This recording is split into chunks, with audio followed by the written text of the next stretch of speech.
Tere tulemast Hervasenni podcasti. Mina olen Mai ja täna on mul väga suur hea meel näha külas meesenergiat ehk Andrest. Ja täna me põgusalt räägime ka joogateraapiast, millest me varem pole üldse rääkinud. Tere, Andrest! Tere! Ja nagu juba tavaks on saanud, ma tahan alati kuulda kõigepealt seda sinu lugu. Mis on see, mis sind paelus jooga juures või kuidas sa üldse tee sinna leidsid? Tahaks pikka lugu rääkida, siis see hakkab juba kuskil 70. aastate keskpaigus, kui ma olin umbes, ma isegi ei tea, 7. klassis, 8., 9. kuskil seal kandis sattus mu kätte erinevaid lugusid idamaadest, siukseid, nad kippusid olema müstilised tihtipeale. Ja kõiki neid päris algallikaid, võib-olla isegi rohkem lapsepõlves mingeid Eesti-aegseid ajalehti, ma mäletan, ma kunagi lugesin, kus räägiti mingit, võib-olla oligi India joogidest või. Aga kuskil seal siis 70. lõpus sattus mu kätte raamatukogust kellegi Nõukogude autori Barnovi teos Pronksnaeratus, mis rääkis Tiibetist ja Tiibeti kultuurist. Ja seda ma mäletan küll, et see on siuke tol ajal jättis sügava jälje ja sellest ilmselt tekkis ka see huvi, et ma hakkasin neid materjale uurima. Ja hiljem käies võitluskunstitrennis ja karate-trennis, siis seal levisid ka mingid joogaraamatud, mida siis kellegi meremehest isa oli toonud või mis iganes ja neid oli ka tore vaadata. Ja ma ei olnud ainukene, kes siis tol ajal joogaga tegeles, et ma suhtlesin Mati Murumaaga, kah sealt trennikaaslane, kes oli Kuldsest Riost tol ajal. Ja tema tundis kuidagi ka samamoodi jooga vastu muuhulgas huvi, tema isegi hakkas esinema selliste joogašõudega. Ja sealt kaudu liikus igasugust kirjandust, mida oli huvitav lugeda. Ma ei saaks öelda, et sellest sündis mingi siukene joogaga tegelemine või joogapraktikate oma ellu toomine, nagu see on olnud viimased 20 aastat. Pigem oli see lihtsalt siukene huvi tundmine, et pidevalt joogalikud asjad olid kuskil orbiidil. Aga oma elus nägi see pigem välja niimoodi, et teed aeg-ajalt proovid mingeid põnevaid asendeid, ja kui välja tuleb, siis on lahe ja kui mõne liigesele haiget teed, siis mõtled, et näed, seekord läks sedamoodi ja et ei tea, kuidas nad tegelikult selle painduvuse üldse saavutavad. Aga see oli 2000. aastate alguses, kui ma olen pärnakas, kui Pärnusse tuli joogatund. Mul oli juba enne seda paar aastat siukene tunne, et tahaks teha mingit trenni, aga mitte midagi väga intensiivset. Mõtlesin, et kui leiaks tai chi trenni või joogatrenni ja siis tuli jooga. Ruudi Alba treeningud, tema hakkas Pärnus käima. Ja see sobis mulle sedavõrd ja ta üsna lühikese ajaga andis sellist kogemust, et ei jäänud kahtlustki, et see on siukene õige asi. Lisaks kogu aeg loed mingisuguseid materjale veel juurde. Ja ühel hetkel ütles Ruudi mulle ja sõbrale, kes ka seal tunnis oli, et kuulge, et teie poisid peaksite minema joogaõpetajaks õppima. Sest sel ajal Tallinnas alustas vist juba teist raksu järjest joogaõpetajate koolitus, mida tegid Vaive ja Helle, keegi teab, ei suuda praegu kiiresti perekonnanimesid välja panna. Ja siis ma sain esimese joogaõpetaja koolituse sealt 2 aasta jooksul. Tänapäeval öeldakse tundides seda mahtu tihti, aga ma tõesti ei oska öelda. Pigem oli ta vast, ma arvan, kuskil 200 tunni kanti standard. Ja kuna vahepeal Pärnus Ruudi läks kuskile pikemale India reisile, siis sattus mingil hetkel ka niimoodi, et ma hakkasin siis neid tunde nagu nii-öelda samal ajal tegema, kui tühemik oli. Nii et praktiliselt sealt saadik kuni siiani ma olen enam-vähem pidevalt teinud rühmatunde. Ja siis sellele hakkas mingil hetkel kasvama juurde, tuli järgmine koolitus, mulle tundus, et sellest esimesest on vähe. Ja ühel hetkel meie Rootsi õpetajad Hanna Karina tulid Eestisse joogaõpetajate koolitust tegema, see oli juba niisugune palju sügavam ja põhjalikum. Ja see oli siis 4 aastat kestev. Mitte pidevalt 4 aastat igapäevaselt, aga moodulite kaupa. Ja ma praegu arvan, et see andis nagu kõige tõsisema ja põhjalikuma põhja sellest, mis jooga on ja kuidas seda tänapäevasel inimesel oleks minu arust kõige õigem mõista. Et see keel, esitamisviis, alusdokumendid, et see tähendab alustekstid, millele toetutakse ja nende tõlgendamine, et see oli äärmiselt,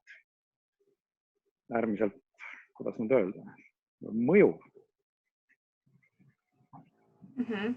Ja sealt omakorda tuli edasi veel joogateraapia ja hulk igasuguseid muid koolitusi.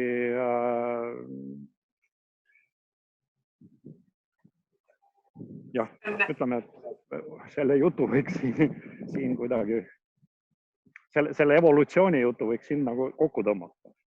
Ja, aga ma tahaks veel küsida seda, et sa oled nagu väiksest või üsna noorest peale tegelikult olnud kindlate huvidega ja et sind huvitab just see Tiibeti pool ja jooga, et kuidas sinu ümber olevad inimesed sind mõjutasid? Kas see tuli näiteks perekonnast kaasa või olid sul juba sõbrad sellised, käisite kuskil ringis koos või see on sul lihtsalt kaasa sündinud? Ma lapsena lugesin palju. Eks see kuskilt raamatutest on tulnud. Ja päris nagu, eks sõpradega sai ka mingisuguseid teemasid keskkooli ajal näiteks arutatud, aga ma ei ütleks, et need kuskilt mõjud, et raamatud on ikka need mõjud põhilised. Aga praegu siis, mida sa täpsemalt teed? Sul on ju väga-väga pikk joogataust, sul on nii palju kogemusi. Kuidas siis sinu tavaline päev välja näeb ja kuidas oma tunde läbi? Praegu täpsemalt ma jalutan metsa vahel ja räägin sinuga. Ja hetkel näeb mu päev selline välja. Ma tegelikult eelmisel aastal millegipärast sügisel mul oli tunne, et ma jätan grupitundide aasta vahele. Ja siis kevadel hakkas veel see koroonaviirus ka peale ja ma mõtlesin, et huvitav, et kas siin on mingisugune siuke sünkroonsus ka või ma lihtsalt tundsin, et oleks vaja väikest vahet teha. Ja see aasta ma vist ka rühmatunde paistab, et ei tule välja, sest igasuguseid koolitusi ja muid asju on nii palju, et päris ennast lõhki tõmmata ka ei taha. Aga tavaelus mul on kunstiõpetaja haridus. Ja ma olen päris pikka aega niimoodi fotograafiaga tegelenud, mis on ka järjest süvenenud ja hetkeseis on selline, et ma Pärnu kunstide koolis õpetan fotograafiat. Pärnu ühisgümnaasiumis õpetan fotograafiat. Aeg-ajalt on mõned koolitused täiskasvanutele fotograafia alal. Aeg-ajalt on koolitused erinevatel joogateemadel täiskasvanutele.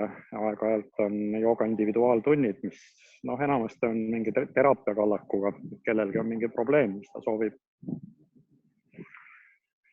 soovib lahendada. Ja mingi osa päevast siis teen oma mingeid väikseid praktikaid. Ja vahel söön ka mõnikord. Mõnikord. Aga kas äkki jooga on sind mõjutanud toitumise poole pealt? Oled sa taimetoitlane, mis on ju väga popiks saanud? või? Ma ei ole taimetoitlane siukses hästi karmis mõttes, aga taimetoitlus on mulle väga sümpaatne. Ja kui mul on võimalik, siis ma eelistan taimetoitu. Siin Eesti kliimas ma küll mäletan, see on üks niisugune varasema elu episood jälle, et kui ma esimest korda hakkasin mõtlema, et ma hakkan taimetoitlaseks, siis see juhtus kevadel. Ja see kestis kuni sügiseni, kui jahedaks hakkas minema. Ja äkki tekkis niisugune tunne, et tahaks mingit hakklihakastet või äkki. Siis ma tekkis tagasilangus. Ja see on paar korda veel nii olnud, et kui on palju päikest ja suvi, siis on väga kerge olla taimetoitlane meie kliimas. Aga kui läheb külmaks ja niiskeks, siis võib-olla äkki on meil vaja natukene midagi loomset otsa, sest meil ju banaanid ja apelsinid niimoodi loomulikult ei kasva siin. Aga hästi mõjub vähem söömine, teadlikult valida, mida süüa, kui palju süüa. Ja kui seda mitte teha, siis on enesetunne enamasti halb. Ma arvan, et kõik me oleme seda kogenud aeg-ajalt, et sellest tasuks õppust võtta. Aga kuidas on lood paastudega? Ma olen aeg-ajalt teinud selliseid 24-tunniseid, mis mõjuvad ka väga hästi. Mingid siukseid radikaalseid pikki paaste. Ei ole ma tahtnud teha ja Tiibeti meditsiin, kuhu ma olen ka nina toppinud natukene, ka ei soovita selliseid radikaalseid asju teha. Ma arvan, et palju tõhusam on nii joogapratikates kui ka sellistes toitumistes olla mõõdukas ja teha asju väikeste portsude kaupa, mitte korraga palju.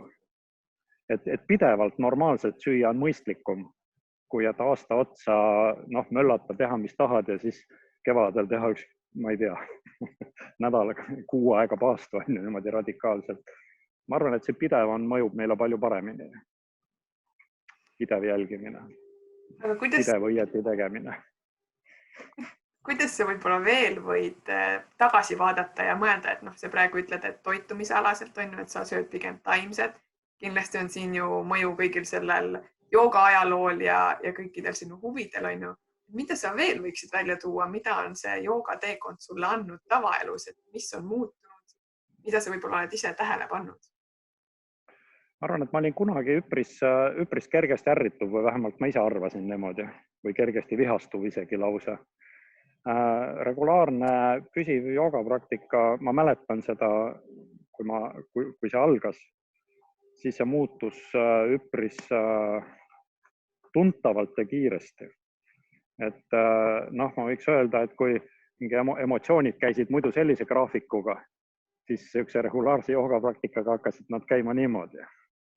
Et eesmärk ei olegi, et nad täiesti ära kaoksid, aga et nad kontrollimatult meid valitsevad, see ei ole ka hea. Et siis see tegelemine mõjutab seda täiesti selgelt ja otseselt.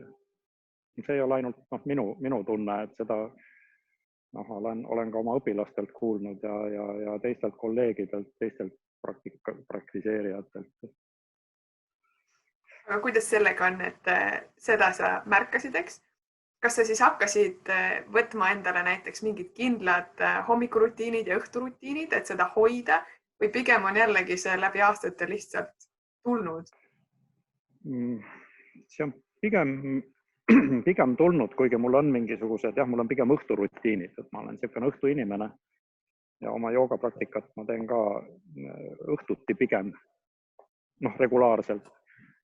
Vahel ka muudel päevaaegadel mingitel põhjustel, aga õhtune aeg on minu aeg. Aga kui sa ütled õhtune aeg on ju, siis mis kellavahemikku see jääb? Kas võib olla näiteks nii, et sa teedki 2 tundi joogat ja lõpetad südaöösel ja siis lähed kohe magama? Jah, täpselt nii. Täpselt nii? Täpselt nii ongi. Ei, mitte 2 tundi. Ma teen pigem lühidalt, isegi võib-olla vahel 10 minutit kuni 20 minutit, aga ma pean oluliseks, et see oleks võimalikult regulaarne, et võimalikult igapäevane. Väga äge. Aga nüüd natukene liiguks sinna joogateraapia suunda. Kuidas ta sinu nagu leidis? Sest jah, me teeme ju joogat, on ju, me saame aru, nagu sa ütlesid, et teed mingi asendi, vaatad, et täna tegid liigesele valu, okei, vahet ei ole, homme teed midagi muud, on ju. Kuidas see taipamine tuli, et oota, et siin on veel midagi, mida ma peaks endale selgeks tegema? Ma ei tea, võib-olla see tuli hoopis mingitest muudest asjadest. Lapsepõlves olin suht palju haige ja mööda haiglaid. Minu ema oli medõde. Ma olen elus isegi mõelnud korra selle peale, et minna arstiks õppima, aga vaimsed võimed ei kündinud sinna maailma. Ma ei läinud proovimagi, aga ma mõtlesin mingil hetkel selle peale. Ja võib-olla see nagu mõjutas, et see teraapia pool on huvitav. Ja ma uskusin, et see annab veel nagu teadmisi, et kuidas inimene toimib ja kahtlemata ta ongi seda andnud. Ja kuidas saab siis... Jah? Mida siis üks joogaterapeut teeb? Kuidas see erineb tavajoogatundist? Ideaalis ei peakski väga võib-olla erinema niimoodi laias laastus. Ma arvan, et jooga on üleüldse oma olemuselt algusest peale ongi teraapia. Jooga eesmärk on aidata inimesel vabaneda kannatustest.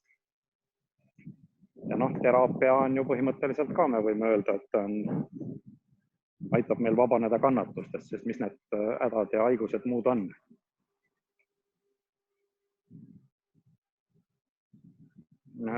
Põhiline, mis teraapias on niisugune väga individuaalne lähenemine inimesele, tema võimetele, soovidele ja joogavahendite ja põhimõtete rakendamine selliselt, et ta sobiks kõiges selles individuaalsuses selle konkreetse inimesega.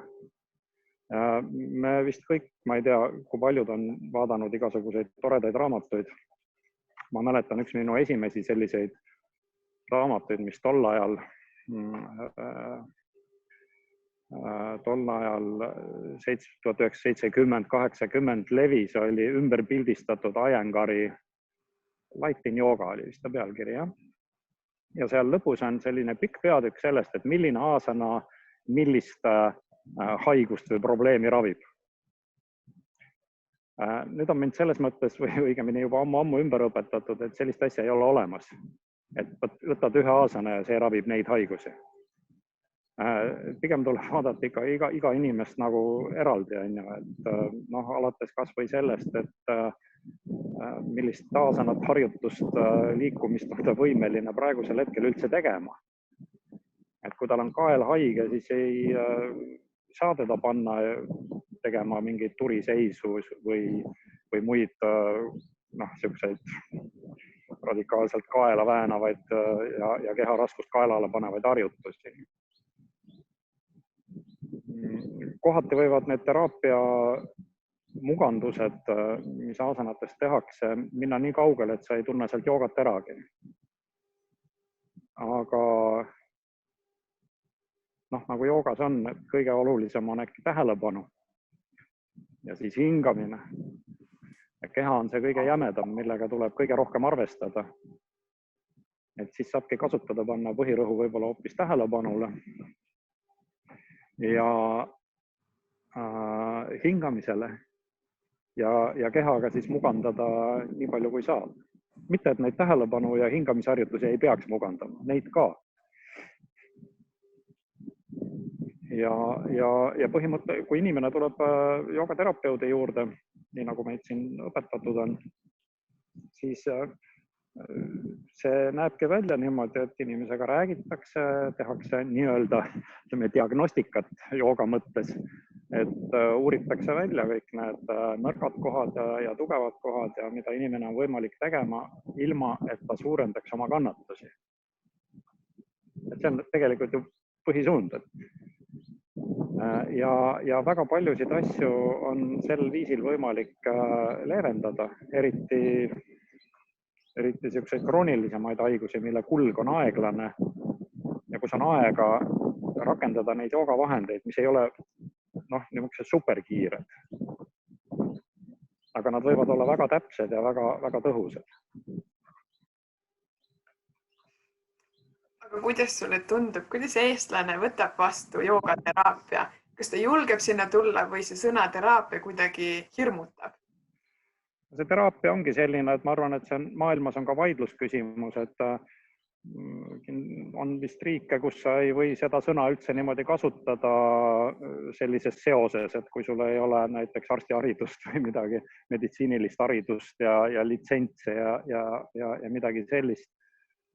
Et võib-olla on mõttekam kasutada selle asemel sõna tervendamine või midagi. Aga seda suhtumisest, kui rääkida siin igasugust suhtumist, on neid, kes vaatavad seda kui järjekordset mingit udu puhumist. On neid, kes täiesti kriitikavabalt võib-olla armastavad seda. Ja ma arvan, et see õige moment on kuskil seal kesktee vahepeal. Et kriitiliselt võiks suhtuda igasugustesse asjadesse, mis tehakse. Enesekriitiliselt kõigepealt või isegi mitte kriitiliselt, aga tähelepanuga. Nagu me kõiki asju teeme ja joogas see tähelepanu ja teadvustamine on ju hästi olulised, nagu me kõik teame. Ja siis tuleb inimene, ta sinna, ütleme siis joogateraapia, joogatsikitsa vastuvõtule, see on üks ühele alati, et seda ei teha kunagi grupitunnis. Ja kui on siis joogaterapeut selgeks saanud, mida inimesel on vaja, mis on tema võimalused, siis joogaterapeut koostab harjutuse. See harjutus pannakse tavaliselt ka paberi peale kirja. Me paneme kriipsujukudena seda kõike kirja, kus on hingamised, liikumised, võimalikult veel mingid lisamärkused, kui need on vaja. Ja need harjutatakse inimesega läbi ka koha peal, et ta teaks, mida ta peab konkreetselt tegema. Ja ideaaljuhul lepitakse siis kuskil umbes nädala jooksul kokku järgmine kohtumine, kus siis inimene vahepeal igapäevaselt teeb neid harjutusi, mis talle on määratud. Ja tagasi tulles need kontrollitakse üle, kas ta teeb kõik õieti ja kas ta on kõigest õieti aru saanud ja võib-olla peaks tegema veel mingit peenhäälestust, et võib-olla on selgunud, et mõni asi siiski hästi ei sobi. Ja kui sedasi on kõik paigas, siis inimene jääbki oma harjutusega kahekesi. Ta peaks seda siis ette kirjutatud viisil sooritama igapäevaselt või mõnda varianti isegi äkki mitu korda päevas, mingit lühemaid satse. Ja kuskil mingi, ütleme, kas kuu aja pärast või see sõltub nüüd on ju võib-olla ka vahel kiiremini või pikema aja vahemiku järel, lepitakse kokku mingi järgmine koht, kus vaadatakse, kas sellel asjal on tulemusi. Ja kui liikumine on õiges suunas, siis vastavalt kas arendatakse seda harjutust, sest enamasti see alguspunkt ei ole see, kuhu tahetakse lõpuks jõuda.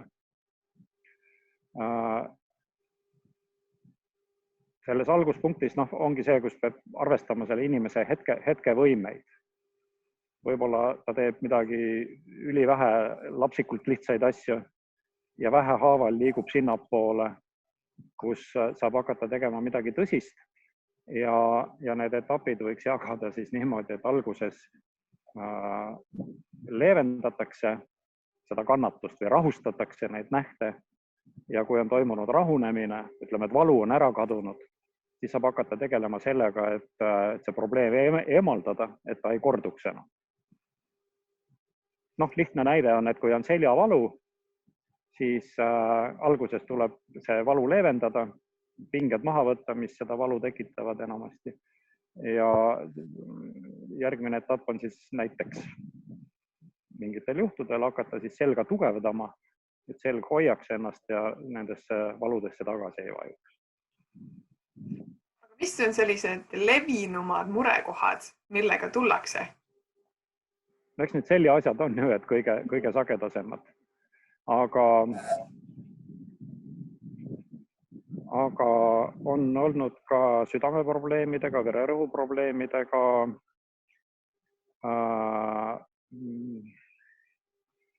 Või tule meelde, ükskord oli üks soolte probleem, ma ei mäleta, kas see oli soolte mulgustumine või midagi. Võib-olla mitte päris täpselt see, aga mingi sarnane probleem, niisugune põletikuline ja valurikas soolte probleem, mis ka kummalisel kombel joogavahenditega sai leevendust. Algavat diabeeti, vähki, kusjuures need viimaste puhul ma ütlen, et ka jooga ei ole see, mis nüüd eemaldab selle haiguse täielikult või võib-olla isegi ta ei ole suuteline neid eemaldama, aga ta võib küll pakkuda inimesele selles igapäevases elus mingisugust leevendust. Et kergemini see asi kulgeks, sest põhimõtteliselt me võime öelda ju, et see sama kannatus, millest me räägime siin, et see kannatus sünnib ju siin. Et kui me kannatame, siis me tavaliselt tekitame.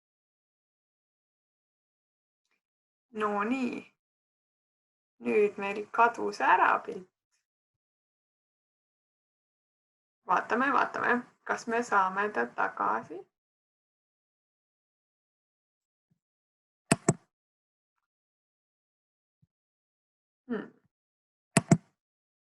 Saame vist kohe korda.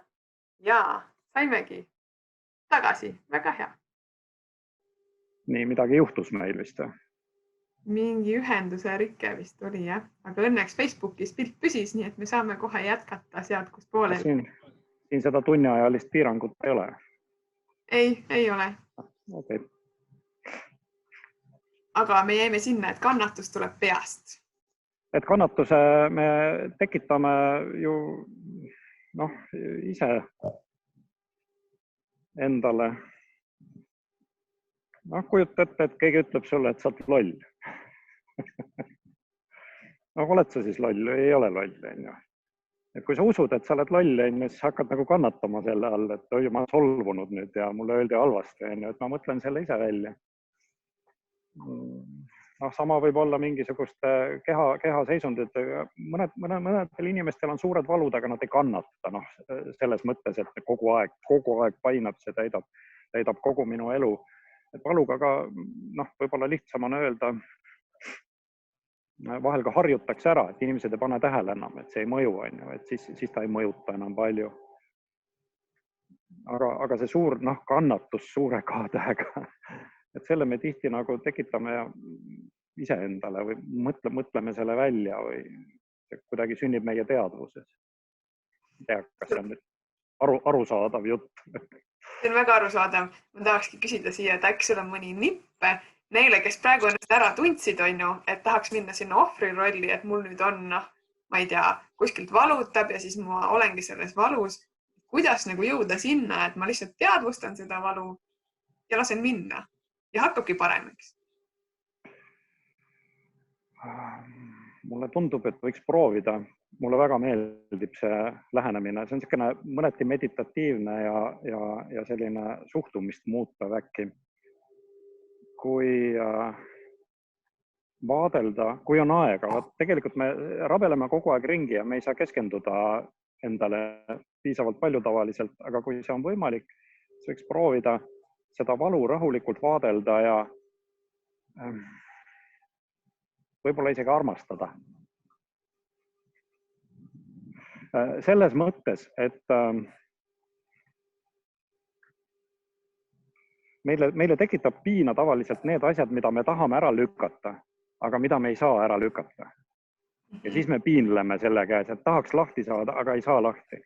Kui seda suhtumist muuta õnnestuks, siis ma arvan, et suur osa sellest äralükkamisvajadust, kui see kaob ära, et suur osa sellest kannatusest kaob ka ära.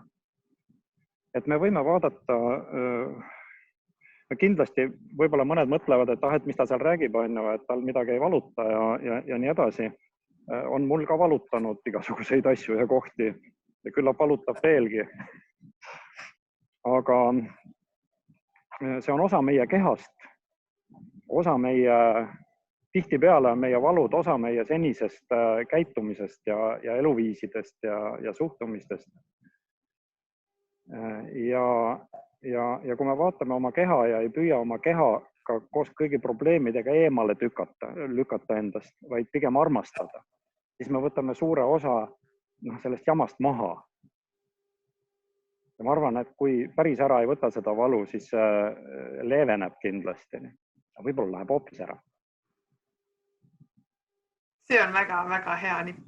Kindlasti, kes sa kuulad, katseta, kui sul on see mure. Ja kindlasti ma arvan, et palju aitab kaasa, aga vabandust, segan vahele, et palju aitab kaasa ka see, kui ikkagi teha nagu spetsiifilisi mingeid kehapõhiseid asju, mis tihtipeale annavad võib-olla väga kiiret tulemust. Paljud valud on seotud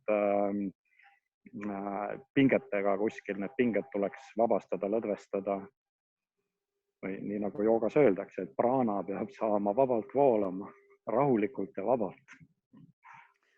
Aga kui sa praegu ütlesid, et sina ei anna rühmatunde, on ju, kas sa siis eraviisilisi seansse teed ja kui sa teed, sa neid teed? Need on siis kokku leppida ja Pärnus on täiesti see võimalus olemas. Ja mul on üle Eesti ka kolleege, kes teevad joogateraapiat. Näiteks esimese hooga võib soovitada meie oma lehekülge joogakool.ee või vaadake jooga.ee-st. Seal on mitmeid õpetajaid, kes on õppinud joogateraapiat selles samas süsteemis, mis meie. Et ehk siis ei olegi rääkinud, et millega tegemist on. See on Krishnamacharya ja Desikachari see traditsioon.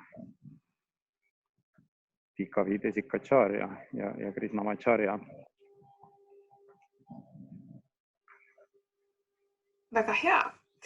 Aga nüüd ma jälle tuleks sinu juurde tagasi. Ja küsiks sellist asja, et sul on nagu väga-väga pikk taust juba, sa oled põhimõtteliselt ekspert, on ju. Aga... See on vana mees juba. No mitte seda, ma tahan ikka öelda.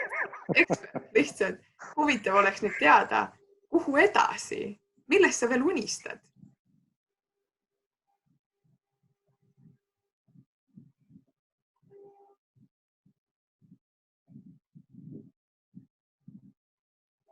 See on hea küsimus. Väga hea. Ma ei oska ühtegi sellist mingisugust suurt eluunistust niimoodi välja tuuagi.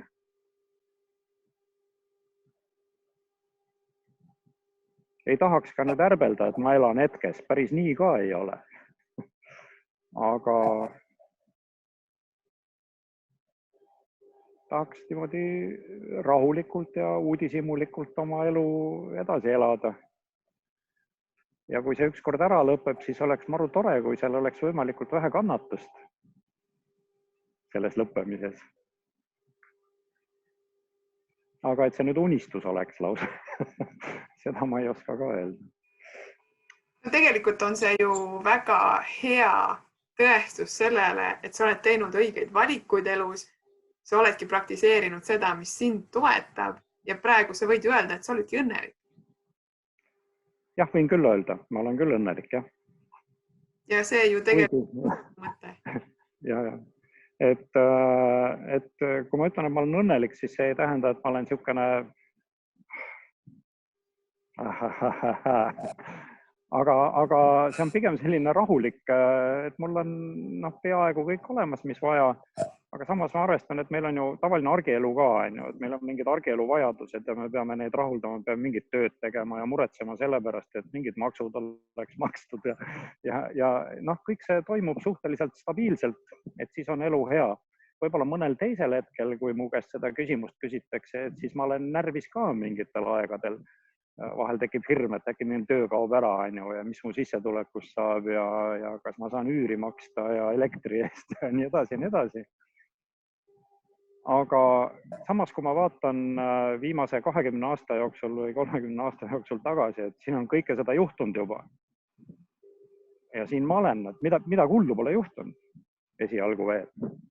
Et see tagasivaade niimoodi linnulennult elule, see annab ka siukse natuke rahutunnet, et ei lähe nii närvi, et ei tea, mis nüüd saab. No mis ikka saab, siis vaatame, kui see aeg kohal on, et midagi saama hakkab. See on väga hea soovitus, et just vaadata tagasi, osata hinnata, mis siis on tehtud. Kuidas tavaliselt on, et üks siukene elu muutev mõte, mis ma isegi mäletan, et kõndisin kunagi tänaval ja äkki nii-öelda tuli pähe nagu siukene valgustus, siukene mõte, et käid ringi ja mured. See oli mingisuguse 90ndate lõpus mingisuguse majanduskriisi ajal, kui jälle ei teadnud, mis saab ja kuidas maksta oma neid asju ja siis äkki mõtled, et mida on inimesel eluks vaja. Et need on mingisugune, mis on miinimumpakett, mida mul vaja on. Mul on vaja üür ära maksta ja elektriküte ja mingid elementaarsed riided selga on, saab jube odavalt tänapäeval kätte kuskilt Sekkarist või mis iganes. Tihti ilusad ka veel pealekauba. Ja siis on natuke süüa vaja. Ja see on tegelikult vist äkki ongi miinimumpakett, et elus püsida. Ja siis vaatad, et mis see summa on, et selle summa saab, ikka töötab kuskilt üles. Ja siis tulebki see arusaamine, et on vaja raputada maha endast sellised aktiivsed ja võib-olla ka piinavad mingis mõttes tahtmised. Tahaks uuemat ilusamat autot või tahaks neid kõige moodsamaid riideid või tahaks reisida kuhugile kaugele. No mitte, et nendes midagi halba oleks, kui see on võimalik, aga nende pärast ei ole mõtet põdeda. Ja siis on elu palju rahulikum. See miinimumpaketi peal võib elada ju täitsa normaalselt. Ja, aga kus need huvid tekivad inimestel, et tahaks rohkem, et see meedia meil ümber kogu aeg pasundab, et sa võiksid rohkem tahta? Jah, meedia pasundab ja tootjad tahavad neid asju müüa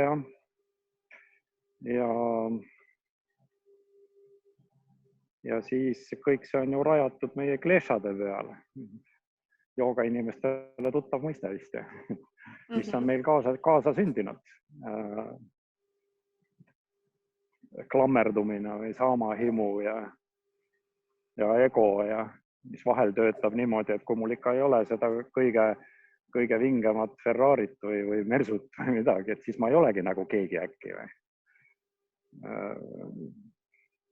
Kooliõpilastel siin on vahepeal ju näha teismelistel, et peavad olema margirõivad ja kõige uuem iPhone ja seda juttu on ikka siin aeg-ajalt kuulda. Eks seda puhutakse muidugi üles ka. Jälle teadvustamine, et kui sa teadvustad endale, mis toimub ja kuidas see mehhanism toimub, see reklaamimehhanism ja vajaduste tekitamise mehhanism, et siis sul võib-olla on ka elu natuke rahulikum. Peaks maailma vaatama niimoodi avatud silmadega ja uudishimulikult ja uurima, et mis toimub, mis on ühe ja teise asja taga. Aga kuidas? Praegune maailm on väga nagu lõhki tõmmatud just nende igasuguste vajaduste, soovide ja maailmavaadete tekitamise ja õhutamisega.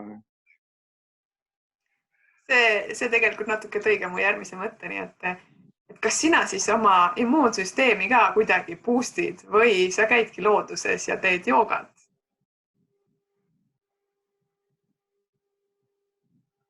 Ma võtan mingi vitamiine ka ikka ostan, jah. Et ikkagi ostad? Ja ma mingid vitamiinid ikka ostan, aga mitte reklaami najal, või ma ei tea, kindlasti mingi reklaam kuskilt mõjutab. Pakendikujundus käib ka reklaami all otsapidi. Aga D-vitamiini siin meie kliimas ja mingid kompleksvitamiine ja muidugi tervislik toit on, nad ei asenda siukest mingit värsket ja toredat toitu, aga seda alati, regulaarselt mina ei ole suutnud küll nagu järge pidada, et ma kogu aeg jälgin väga täpselt, mida ma söön. Et see on jälle üks võimalus minu jaoks mingi lisapinge endalt maha heita, et ma ei klammerdu ka mingisse spetsiifilisse dieeti. Küll viimasel ajal püüan vähem süüa lihtsalt, et õhtul ei istuks kuskil kodus ja ei mugiks midagi magusat, vaid sööks mingisuguse väikse portsu, kuidas seda öeldakse, vahelduv paast vist eesti keeles. Et pool ööpäeva või isegi vähem on niisugune mingi söögiaken ja ülejäänud aeg ei söö midagi. Väga hea enesetunne. Aga võib-olla igaühele see ei sobi, et mulle praegu tundub, et hetkel mulle sobib. Et siis ma seda nii kaua järgin, kui see mulle head enesetunnet jätkuvalt annab. No loodame, et jääb andma. Aga siia lõppu ma tahan ka küsida ühe küsimuse, mis ma olen jätnud lõpetuseks peaaegu kõigile. Kui me võtame nüüd ära sinu õpetaja rolli ja sinu fotograafi rolli ja joogad võtame ära, et mis siis alles jääb? Kes sa siis oled? See on väga hea küsimus. Ma tavaliselt küsin teistelt umbes niimoodi. Aga ma kardan, et seda niimoodi verbaalselt väljendada ei ole mõtet üritada. See on tunne kuskil väga sügaval, et mida sügavamale lähed, seda täpsemaks see tunne läheb. Aga see pinnapealne virvendus, kõik need rollid, jah, tõepoolest, kui need ära jätta.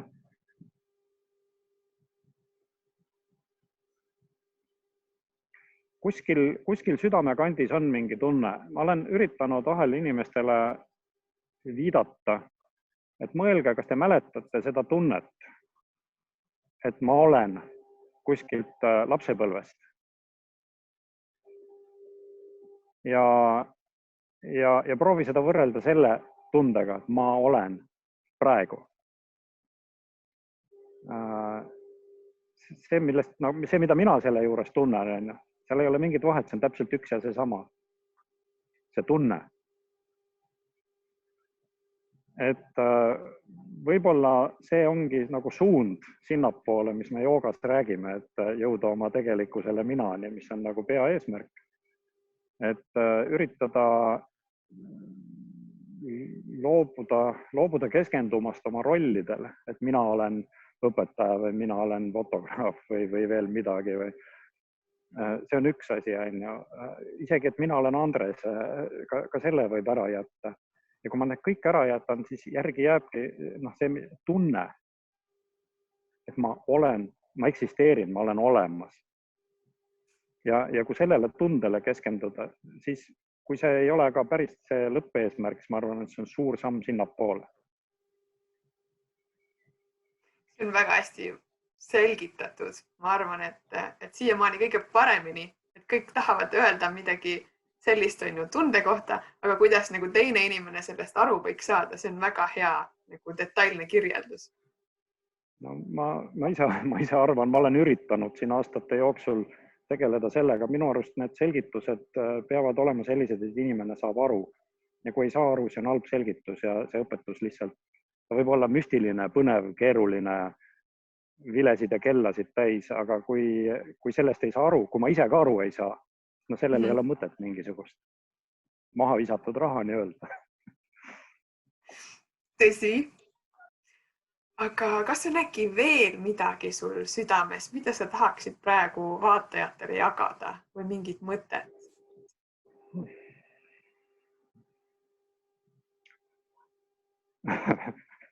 Kas tervitada võib? Muidugi võib. Tegelikult ma mõtlesin, et kas võib teha väikest reklaami, et joogakooliga tulemas järgmine aasta rida koolitusi huvitavaid, et vaadake joogakool.ee lehekülge, et sealt leiate ja saate lugeda ja mõelda, kas see kõnetab teid või huvitab teid. Siia võikski kohe küsida juurde, et kas joogakooli on oodatud kõik või peab sul olema mingisugune eelteadmine, et sinna tulla? Need koolitused, mis järgmine nädal või järgmine aasta algavad 21 aastal, et need on praegu disainitud niimoodi, et sinna võib tulla kõik, kellel on huvi. Teraapiakoolitus eeldaks natukene eelteadmisi, aga me oleme ta praegu niimoodi teinud, et kellel puuduvad nagu meie traditsiooni teadmised, et me saame teha seal ka lisapäeva, kus me anname siis terve päeva jooksul, nagu teeme sellise lühikoolituse neist kõige põhilisematest momentidest. Ja samas, kui keegi tahab alustada nii-öelda ASTB-st, et siis alustame ka joogaõpetaja koolitust koos oma 2 kolleegiga kolmekesi.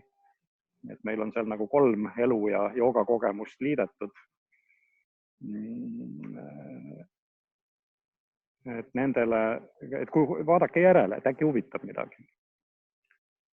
Super, ma arvan, et kindlasti kedagi praegu kõnetas. Ja ma tegelikult ka panen südamele siin, et see video jääb üles. Kui sa tunned, et sul on mõni küsimus veel, mida sa praegu ei jõudnud küsida, nii põnev oli, ei tulnud isegi mõttesse, et jõuaks küsida, siis sa võid siia video alla kirjutada või võid ka otse kirjutada Andresele näiteks või joogakooli lehele kirjutada. Et variante on, ära pelga, kõikidele küsimustele on vastused. Mina tänan sind, kuulaja, ma tänan sind, Andres, et sa jagasid nagu südamest tänan, et meil on ka meesenergiat saates, meil on mõtteid elust ka peale jooga ja ma loodan, et ilm püsib sama ilus, kui sul seal juba on. Ma arvan, hästi suvi. Just. Soovin mõnusat nädalavahetust ja järgmiste kohtumisteni. Nägemiseni.